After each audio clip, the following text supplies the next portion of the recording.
Hello, I'd like to take this opportunity to welcome you and thank you for attending this session on careers within construction at SERC. I hope that you get a lot from it, and I'm planning that any questions that are asked, we will field them at the end of the session. But if there's something very pressing that you feel you want to know there and then, please do ask anyway. Okay. So first thing that we need to say to you is that further education and higher education is all about preparing people for the work environment and certainly for the needs of industry out there. So basically what we're hoping to do is prepare the next generation of professional people for industry. I want to take this opportunity to, as I say, once again, welcome you to SERC. I hope in this session that you find out more about our facilities, our buildings in particular, which we're very proud of. We have a number of very well kitted out resources that we use all the time. And as I say, we have certainly state-of-the-art construction facilities that we use. Today, I hope that you will get a lot from this, and really what I want to do is tell you about our department, the construction side of things. I want to tell you about some of the courses that we offer within construction. I want to talk about the structure of the courses at SERC and how basically really what you're here to do is a means to an end. In other words, after you finish a course, hopefully you use that to make progress within your professional career. And again, from that field, what I want to talk about also is some of our past students and how they have actually come to SERC and how they have progressed within their actual careers as well. So hopefully that gives you a flavour of some of the things that we do at SERC. The slide showing at the present is the management team within the construction side. Again, starting with our head of school, Mr. John Nixon, and Simon Cummings, our deputy head of school, and Alex Muirhead, myself, the other deputy head of school for construction trades.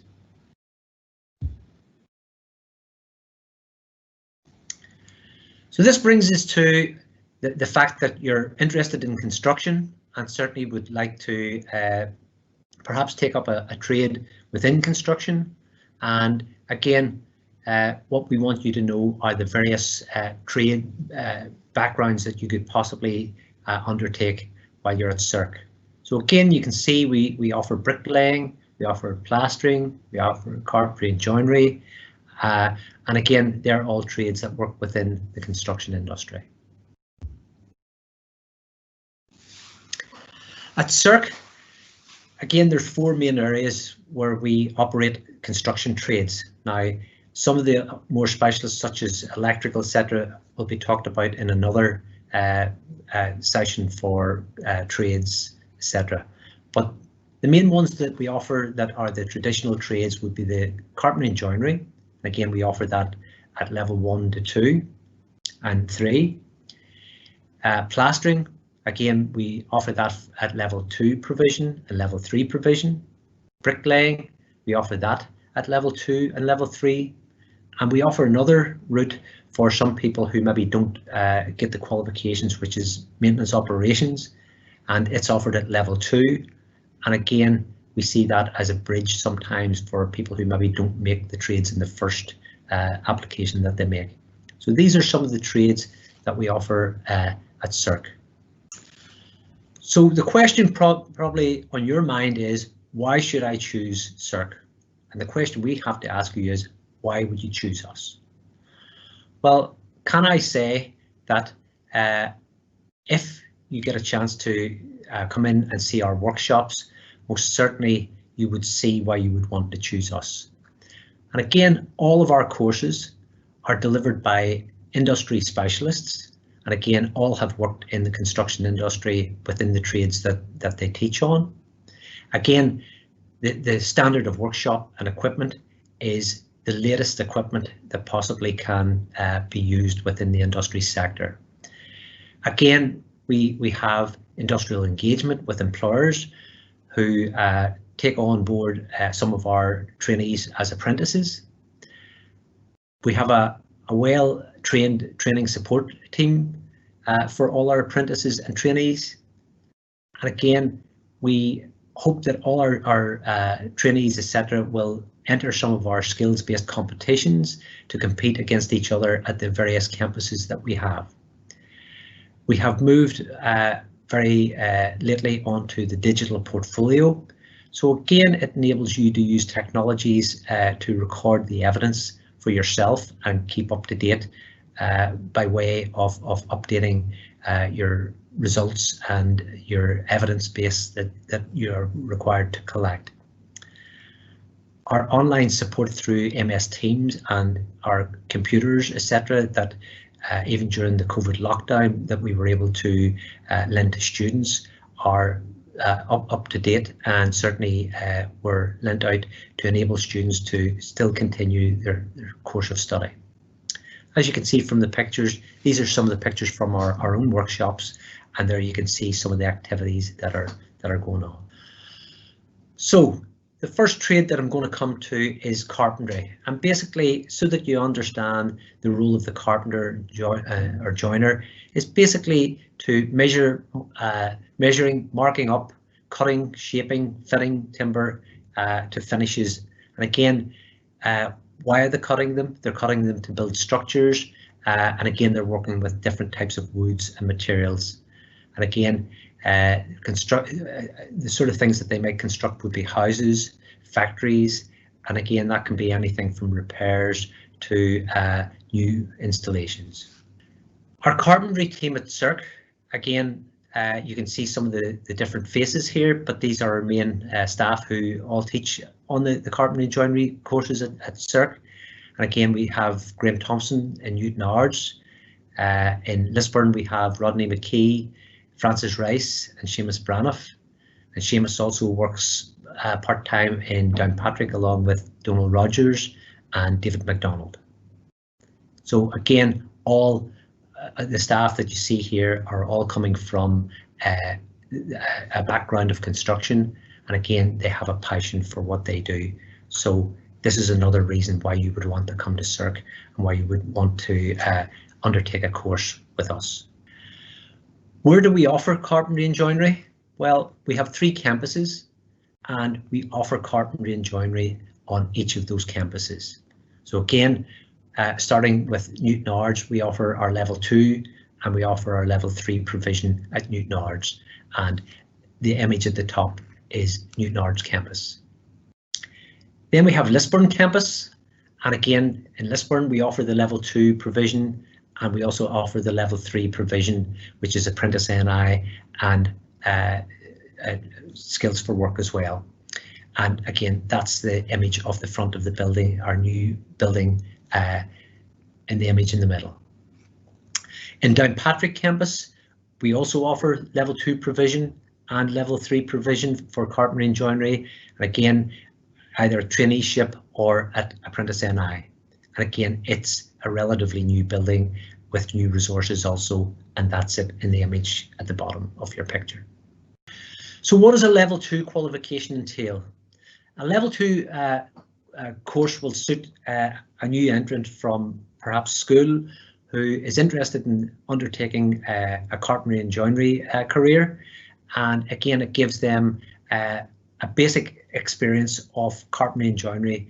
Again, the sorts of things that they may be called upon to do is what we call first fix, which is the likes of roofing and floor joisting, or second fix, which is hanging doors and fitting skirtings and things like that. Again, installing structural carcassing such as stud work and all would be required of a level 2 joiner as well. And sometimes we have to engage in maintenance work, and that might be repairing of old window frames or door frames, maybe making good work that has been left in a bad way also. And again, there's also some aspects of machinery work that we do. So one of the units that we undertake to do at level 2 is setting up and operating circular saws. So it is. So there you go. That's the aspects of carpentry and joinery at level 2. Now, you might ask yourself, well, how do I know if I'm eligible or suitable for that particular course? There's two routes that we have. We have the apprentice NI route, or we have the traineeship route. And basically, as you can see, to get entry into a carpentry and joinery course, you're going to need at least 5 GCSEs grades A to G if you're entering onto the apprentice NI route, with a minimum of a grade D in Maths and English, or their equivalents. Some people may have done essential skills, and if you have a level 2 essential skills, that will get you into that as well. We also run an aptitude test along with an interview so that we get a fair idea of why you're interested in doing carpentry and joinery. And of course, if you can come along with perhaps an employer in mind who is prepared to take you on, then that would certainly be an advantage. If you don't have an employer and you still were interested in carpentry and joinery, you can go down the route of the traineeship. But again, you need the 5 GCSEs, grades D to G, with the minimum, again, in your Maths and English of a D. And again, of course, we put you through the aptitude test and an interview. Our level 3 qualifications, again, this is suited to apprentices mainly, and the apprentice certainly will be a person who is maybe working in the industry sector and has maybe already completed the level 2. And again, some of the units that you will do with the likes of the level 3 qualification would be you'd look more in depth at building methods of construction technology. You certainly would look at safe working practices. Again, there's an aspect of first fix and second fix work along with structural carcassing. And again, that's taken it to a higher level and perhaps working on more complex scenarios. And again, we have aspects of transportable machinery, but again, it's expanded out to include much more machinery than just the circular saw. Okay, again, entry to this, again, we're looking at 5 GCSEs, again, with a minimum grade of a C for your Maths and English. And again, obviously, you may well have completed the level 2 successfully. And again, obviously having an employer is a key aspect to being on this particular program. So what does the traineeship include? The traineeship is going to include that you get paid to come and do training with us, whereas an apprentice normally gets paid by their own employer. Okay, on the traineeship, we normally pay you £40 a week plus travel allowance after the first 3 miles, whereas the apprentice, that's taken care of by the employer. Okay, a career in construction, and certainly as a carpenter and joiner, could certainly net you on average a salary of 32,800 per year. So it could. And again, most qualified carpenters in Northern Ireland earn between £15 to £18 per hour. That's the current rates that we've ascertained. Certainly you could be earning. You may well think you're here to do a carpentry and joinery course, but there's a lot of extras and benefits that you will be made available while you're here. So again, as well as your level 3 or your level 2 qualification, we always hope that during the time that you're with us, that you will take part in the likes of the Young Enterprise and NI program, which helps develop skills, entrepreneurial skills and things like that, that will be a benefit to you if perhaps you decide to set up your own company. We also put you through the likes of the CSR card, which is a basic construction safety card. And again, it's also, it acts almost like your license to be on a building site. And in terms of the work that you do, the colour of card will really depend upon what level of qualification you have. So for instance, a fully qualified carpenter and joiner will have a gold card, whereas the less the trades as they're working through it, the colour of card reflects your level of entry into the industry sector. Again, we're keen to encourage all our students and trainees to compete in not just our inter-campus skill build competition, but hopefully to progress through that onto the nationals, and in many cases we have progressed on into the world skill build competitions with a high degree of success, with gold medals, etc. at the world levels. So we would hope anyone joining would see themselves as going to put themselves up against others to compete in that way. Again, when you enter into any course, it's important that you know that you can progress within that course or within that career. So when you start on this, you might be happy that you've got onto a carpentry and joinery course, but you need to be looking to the next 4 or 5 years and deciding to yourself, right, when I complete my level 2, what can I do next? What's ahead of me? So in order to facilitate this, we've shown you in this diagram how perhaps upon achieving each level, you can progress to the next. And again, within construction, there is nothing to stop you progressing all the way to the top. Even if you enter in at the very beginning with very mere qualifications, you can reach the tops. Again, once you've completed your actual apprenticeship, you can go on to do a higher education apprenticeship. And again, that is normally made available, for instance, if you're working as a joiner or some other trade within the construction sector, and you decide you want to go on and become perhaps a foreman or something within the company, this becomes available to you, and another route for progression to all entrance into the construction industry. Again, we like to perhaps shout about some of the key things that have happened and experiences that students have basically have. And here you have a testimonial from Samuel Gracie, one of our former students. And again, Samuel came to us with very little qualifications to start with, but Samuel's experience, as you can see here, that it certainly helped him sort of gain confidence while he was with us, and he currently is working for an upholstery company in Carrickfergus. So you can see that people come to SERC from far and wide, and again, our reputation exceeds itself, so it does. So the course that Samuel was on at that time was a Carpentry and Joinery Apprenticeship NI Level 2 at that stage, and Samuel, as you can see, had a great experience. Another of our former students, William Campbell, he went on to work for a construction company, and he certainly went on to win the world gold medal. So he did in carpentry and joinery, and again, in terms of how he has achieved and went on to progress, he's certainly working in the sector now at the minute, and again, we'd have a number of our students under his wing. Again, William went on to complete the full NVQ level 3 and progression onto our HNC programme.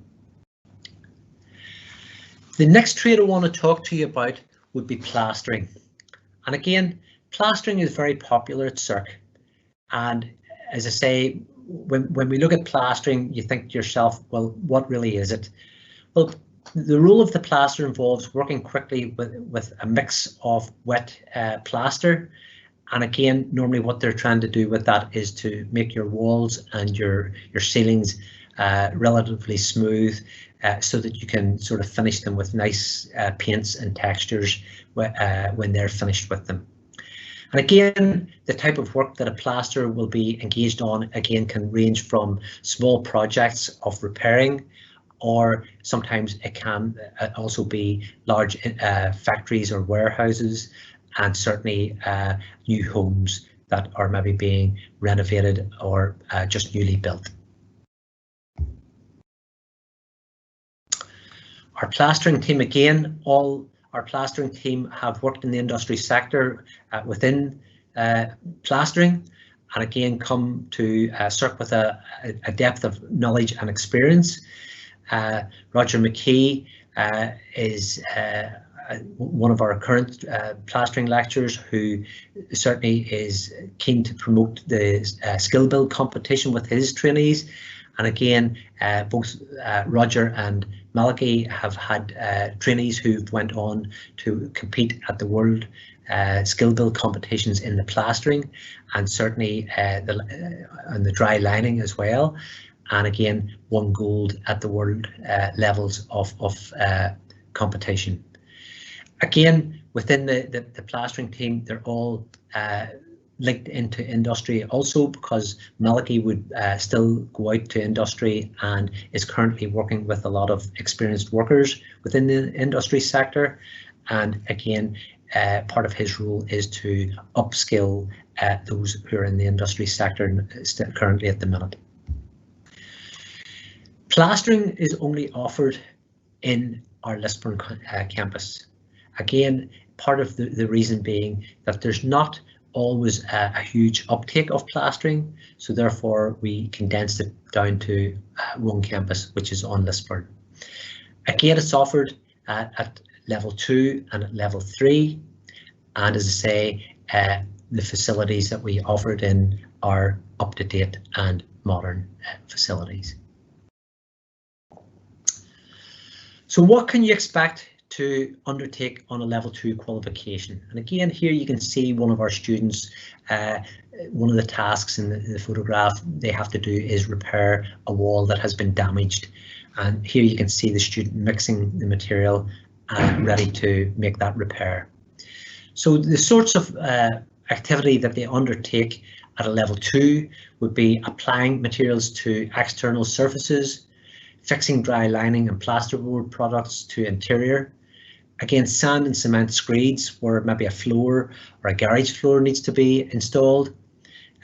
Producing plaster components, and this is again where they maybe cast these themselves and make them in situ, working very fast to produce cornices and mouldings on the bench and then screw them into position.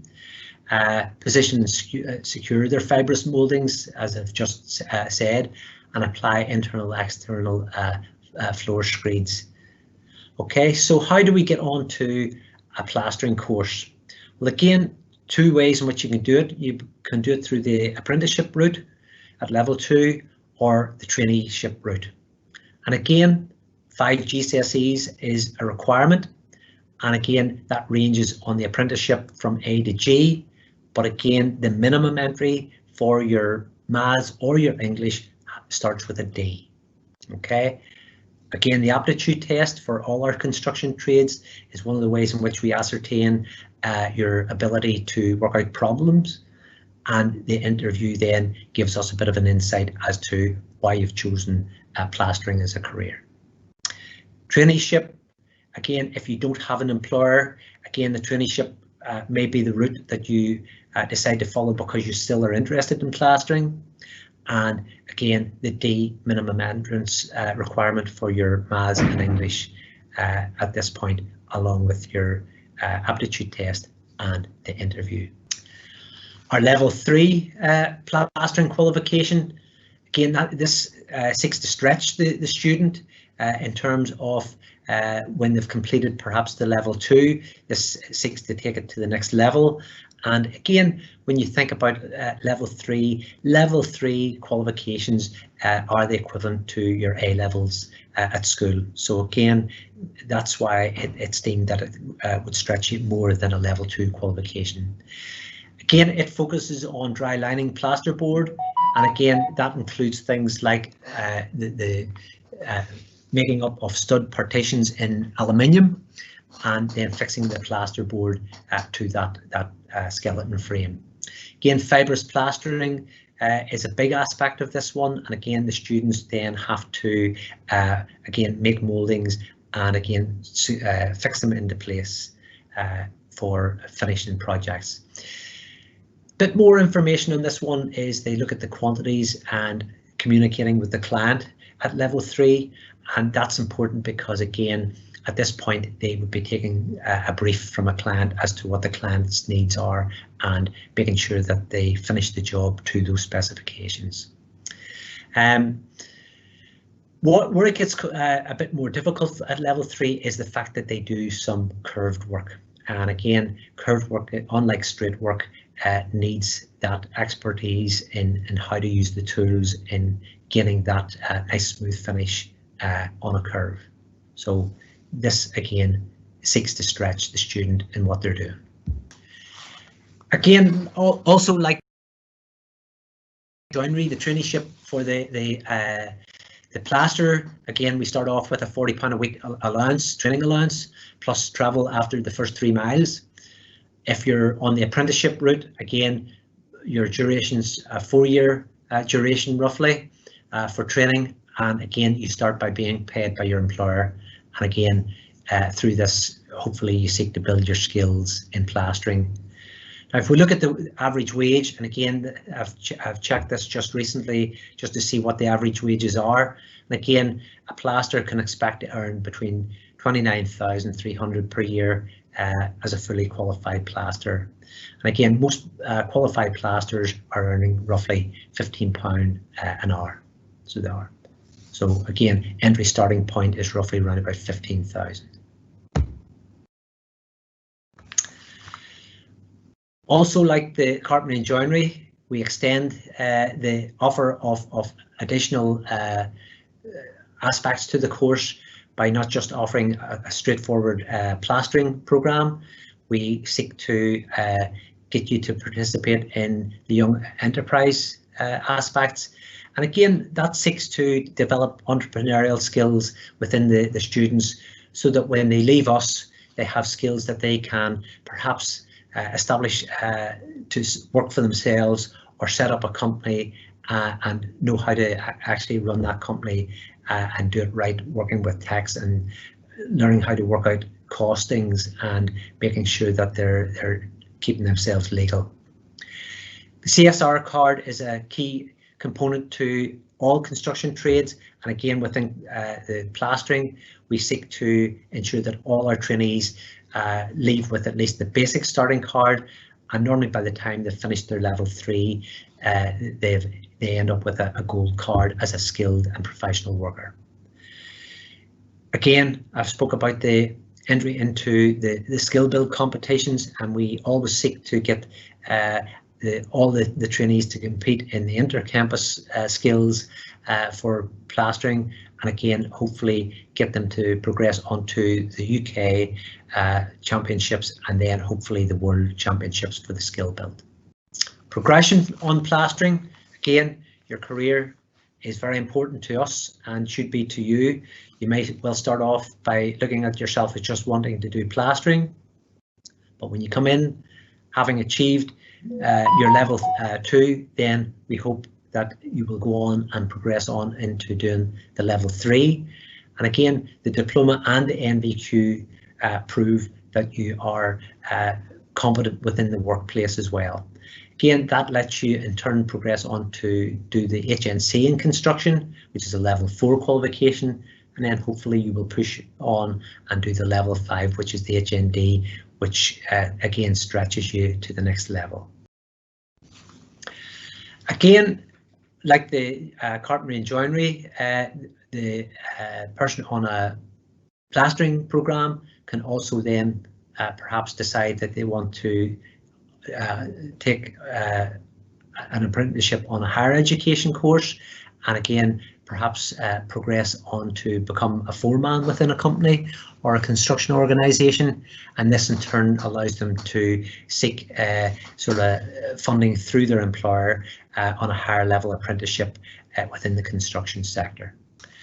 Again, here we have some photographic evidence of some of our students who quite recently achieved success at the world competition, achieving gold in our on behalf of SERC at the World Skills competition.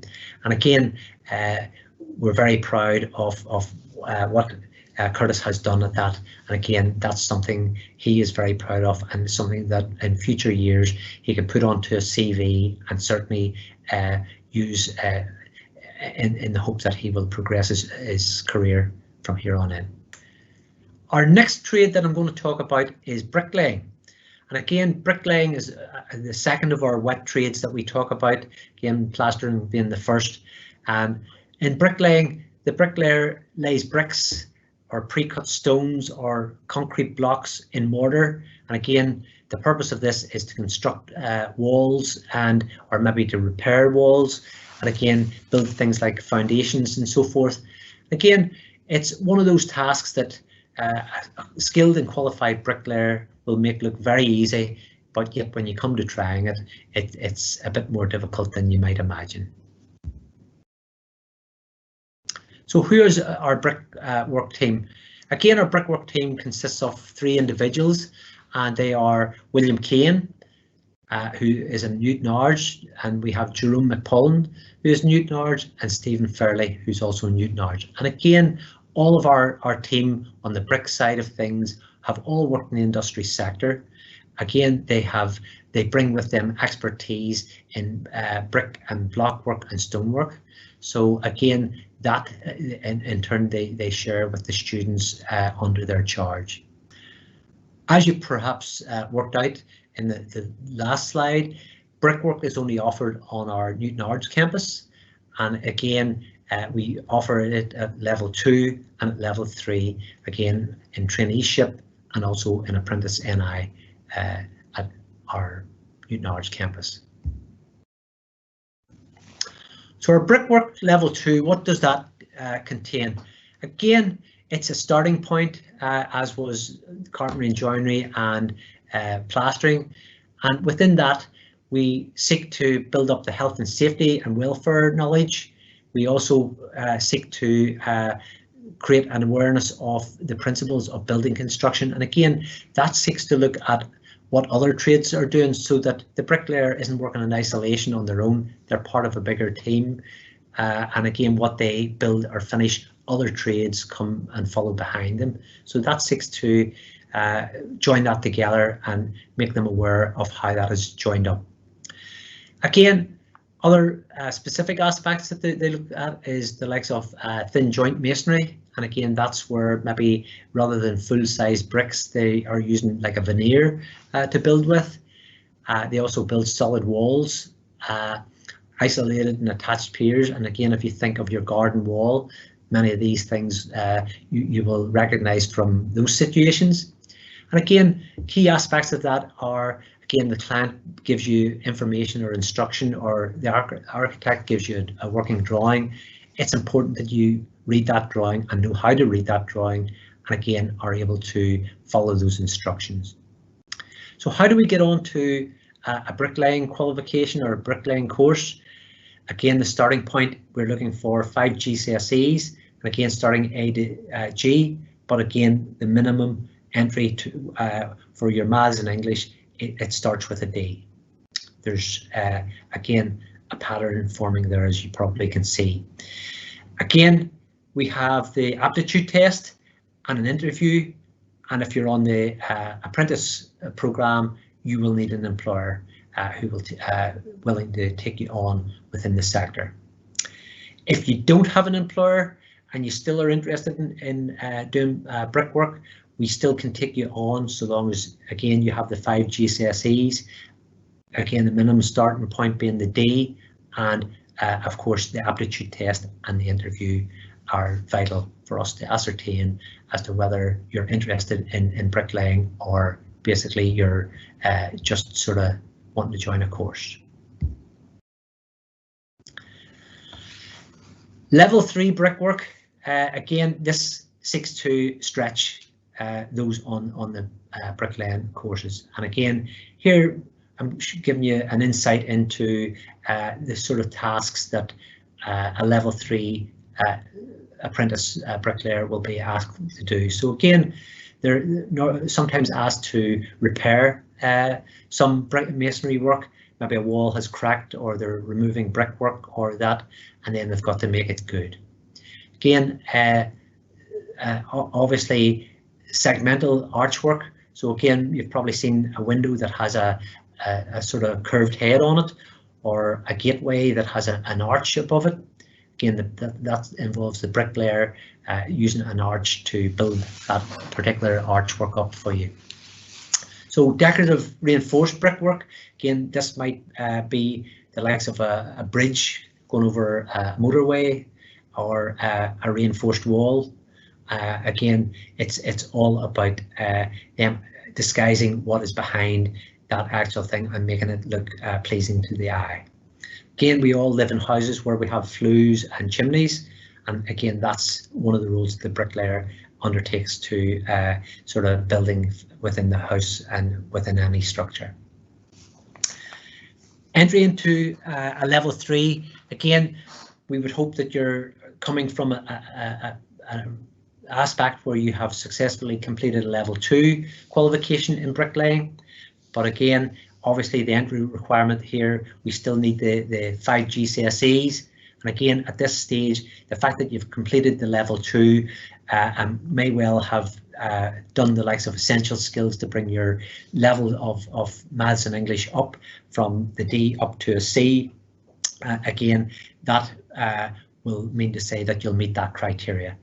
Again, employer, you need to be in with an employer at this stage, because to be on an apprentice program, you definitely need an employer. Again, level 3, some people may come onto that as an FE person, and again, at this stage, they will be doing the likes of a level 3, but the diploma only, not the MVQ aspect of the qualification. Again, how is it funded? Again, traineeship, we give you £40 per week training allowance, along with the travel allowance after the first 3 miles. If you're an apprentice, you will be paid by your employer to be on this program. And again, if you look at the average wage of a bricklayer in the United Kingdom, you can see that it roughly is on average £35,000 per year. Again, most fully qualified bricklayers in Northern Ireland earn between £17.72 per hour. So they do. And again, the image is showing you one of the pieces that was done for our skill build competition that the bricklayers had to build. Bricklaying, like carpentry and joinery and like plastering, also we stretch the students and push them to undertake activities in the enterprise side of things, because again, within the construction industries, most people go on to start up their own firms or work for themselves. So it's important to us that we equip them with the skills necessary to do the job that they're going to do in the future for the industry sector. They also undertake to do a CSR skills card, safety skills card, and again, depending upon the level of qualification, depends upon the colour of card that they achieve. And again, if they complete the level 3 with us at the end and get the NVQ aspect of it, they are awarded the full gold card for the industry sector.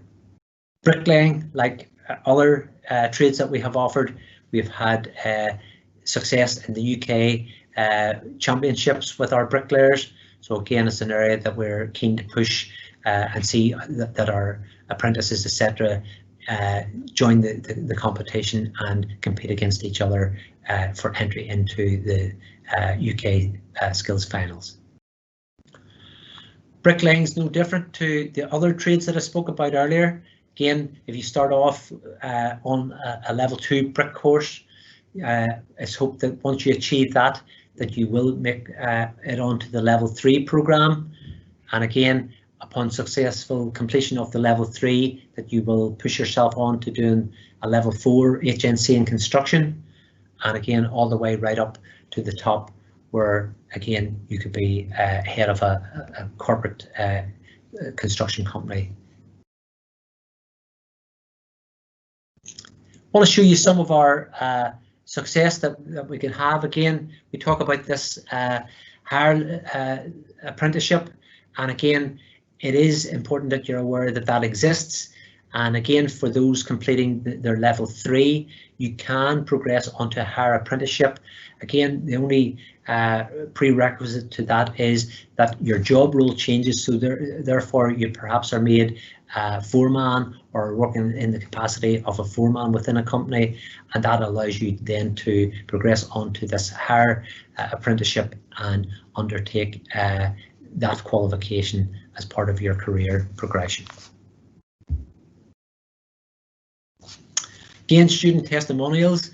We have Ran here, and Ran was one of our level 3 bricklaying students who successfully completed his level 3, and again he's still working within the industry sector, and for him it was a good experience, and he thought to write a testimonial for us, and again he is now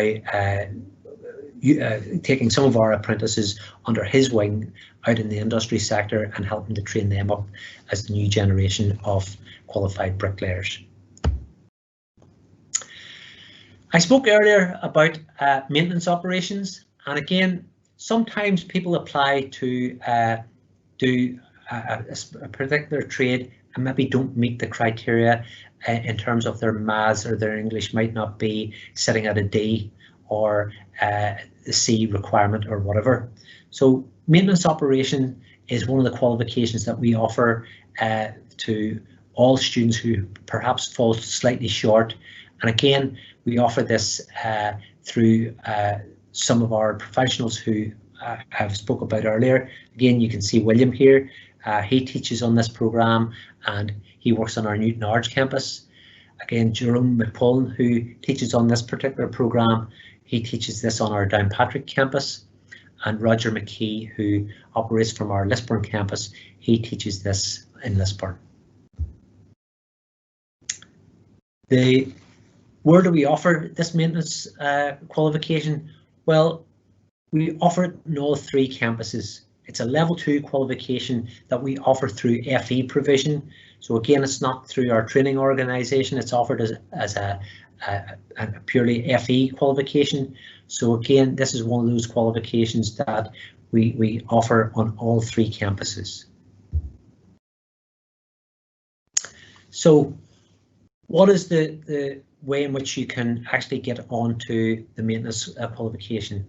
Well, first should I say, if you look at the images, the maintenance qualification is a qualification that suits those who want to work within the construction industry. And again, this is a 1-year course, and we hope that this is a course that you will use to progress into a trade specific area upon achieving the essential skills that you maybe have fallen short in your GCSEs. So you will undertake essential skills along with this qualification to get to that trade area that you need. Again, we run it as 2 days per week in college, and the remaining days you address the likes of your essential skills and perhaps have a part-time job working in the industry and gaining experience within the industry. So again, what do you need to get into this? So again, it's 5 GCSEs you need to get into this programme.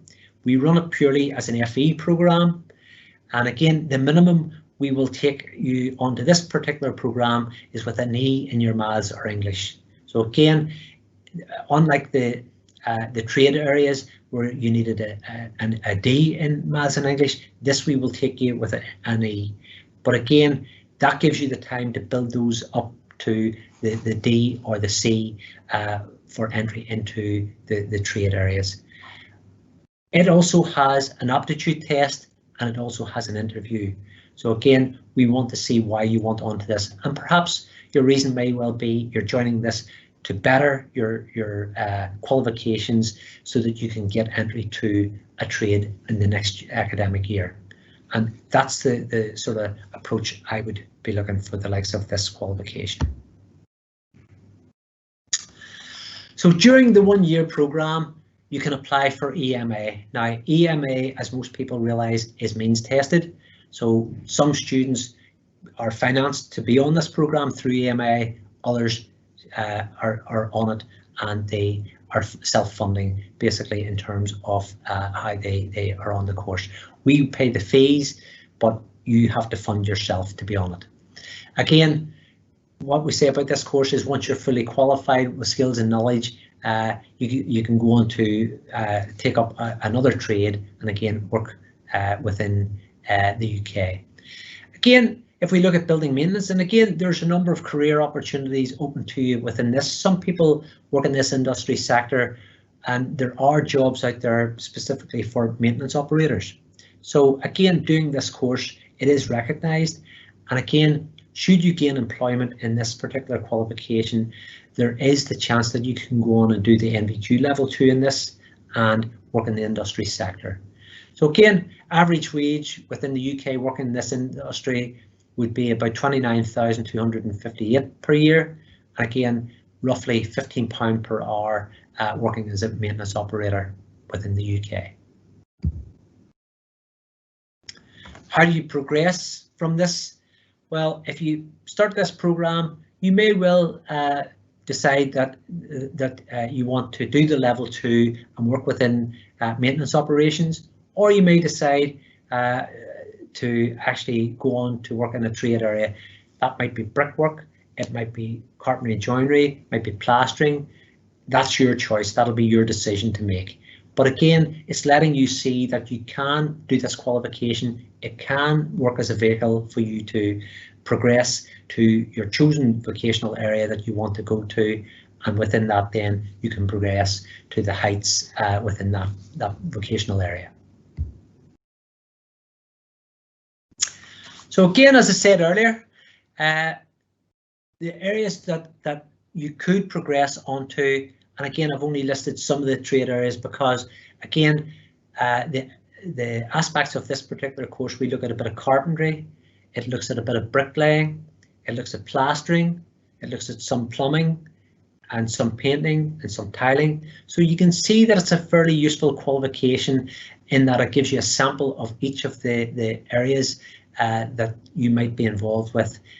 For instance, if you're a maintenance person, and again, you can imagine that if you're able to do a little of each of those, there's a lot of companies would be very, very interested in you within their portfolio of employees. Again, we have a former student, Curtis Gavin, who was on this particular program, and he found it useful from his perspective because it gave him the chance that he was able to progress from this after having completed this program, that he was able to go on to do a plumbing program that was his main area of interest. And again, he's currently on that particular program and doing the level 3 now within the plumbing at SERC. So it shows you that it can work for you if you don't get your first choice, that you have a fallback position. Folks, I am going to open up now for questions and answer session. And again, I thank you for listening to me talking for this last half hour or more. So it's over to you now to field any questions that you feel you want to hear from me. Thank you. There's a question here. How do you find an employer to take you on as an apprentice? There are a number of routes in which you may be able to find an employer. Again, part might be you might know someone who works in the construction industry themselves, and it's just sometimes a matter of approaching them to see would they be interested in taking you on in terms of whether it's a joiner, bricklayer, or whatever trade you're interested in. Again, if you don't have an employer, what we endeavour to do is we endeavour to try to link you in with employers when you perhaps come on to a traineeship with ourselves. So again, it's probably better if you can get an employer who perhaps you know and is willing to take you on, but failing that, we endeavour to try to link you in with an employer while you're with us. At the moment, I don't see anything else, so if there's anything else you want to add, Alex. Oh, sorry. No, is there another question? Let's just ask there, do I need an employer before applying? The answer is no to that. You don't need an employer before applying. I would say anyone applying, certainly get your application in. and certainly at this stage you might not know even what GCSEs that you certainly won't have results for GCSEs, but you will perhaps know that you're hoping for an A or a B or a C in certain subjects. So you'll put your predicted sort of grades down at that stage. And again, in terms of the employer, you don't necessarily need one upon entering, but you'll go on to the traineeship. And again, once you would be on the likes of the against the traineeship, that will be what you will be on until you get an employer, and then you become an apprentice thereafter. It's only when you have an employer that you become an apprentice. So it is. Well, I want to take this opportunity to thank everyone for listening in, and I hope it has been informative to you. And again, if you have any questions, even after this session, don't hesitate to get in touch with us. We will certainly get back to you in answering any questions that you may have. Thank you.